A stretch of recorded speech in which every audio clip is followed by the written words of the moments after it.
आशा है आप सबने कबीर की साखी के पहले 2 पदों की व्याख्या ध्यानपूर्वक समझी होगी।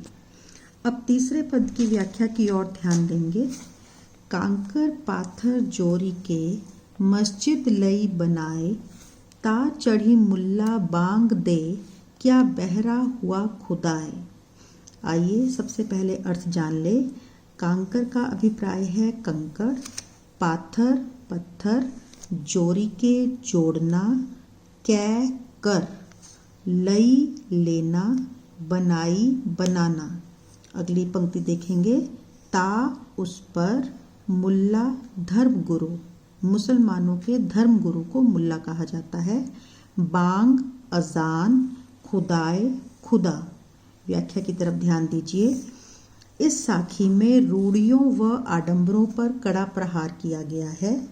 मुसलमानों के पूजा करने के तरीके पर व्यंग्य करते हुए कबीरदास जी कहते हैं कि कंकड़ और पत्थरों को जोड़कर मुसलमानों ने मस्जिद का निर्माण कर लिया है और उस पर चढ़कर मुल्ला अजान देता है।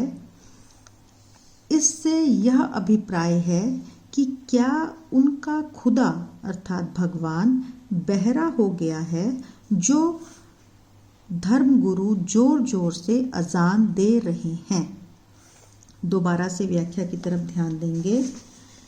कबीरदास जी ने अपनी साखियों में प्रचलित रूढ़ियों एवं आडंबरों पर गहरी चोट की है। इस साखी में कवि मुसलमानों के खुदा को याद करने या पुकारने के ढंग पर करारा व्यंग्य कर रहे हैं।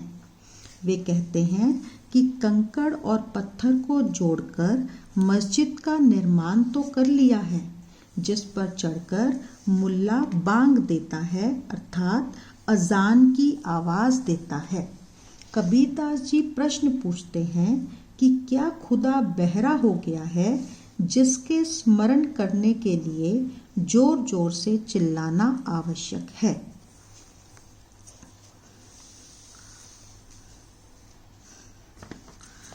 अगली साखी देखेंगे। पाहन पूजे हरि मिले, तो मैं पूजूं पहाड़, ताते ये चाकी भली, पीस खाए संसार। पाहन अर्थात पत्थर, पूजूं अर्थात पूजना, पहाड़ अर्थात पहाड़। ताते का अर्थ है उससे, चाकी का अर्थ है चक्की, भली अर्थात अच्छी। व्याख्या देखते हैं। इस साखी में कबीरदास जी ने हिंदुओं की मूर्ति पूजा पर करारा व्यंग्य किया है।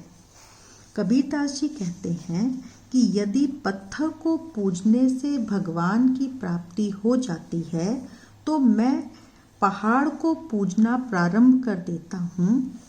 ताते ये चाकी भली अर्थात पत्थर को पूजने से तो यह पत्थर की चक्की ही अच्छी है, जिसमें अनाज को पीसा जाता है और पूरे संसार का पालन पोषण करती है।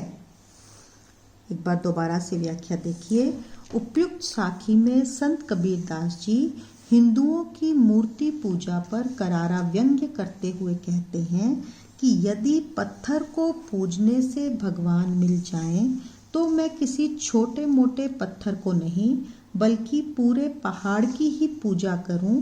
कबीरदास जी कहते हैं कि पत्थर की बनी उस मूर्ति से तो यह चक्की ही अच्छी है, क्योंकि इसके द्वारा पीसे गए अनाज से लोगों का पेट भरता है। अगली व्याख्या देखेंगे। सात समंद की मसी करो, लेखनी सब बन राय, सब धरती कागद करो, हरिगुण लिखा न जाए। समंद अर्थात समुद्र, मसी अर्थात मसलना, लेखनी अर्थात कलम, बनराय अर्थात जंगल। अगली पंक्ति में देखिए। कागद अर्थात कागज, गुण अर्थात गुण। प्रस्तुत साखी में भगवान के अनंत गुणों का बखान किया गया है। प्रस्तुत साखी में कबीरदास जी कहते हैं कि यदि 7 समुद्रों को मसल लिया जाए और लेखनी सब बंदराए और सारे जंगलों की लकड़ी से कलम बना ली जाए। सब धरती कागज करो और पूरी धरती को कागज का रूप दे दिया जाए, तब भी भगवान के गुणों को उस पर लिखा नहीं जा सकता। दोबारा से व्याख्या की तरफ ध्यान दीजिए।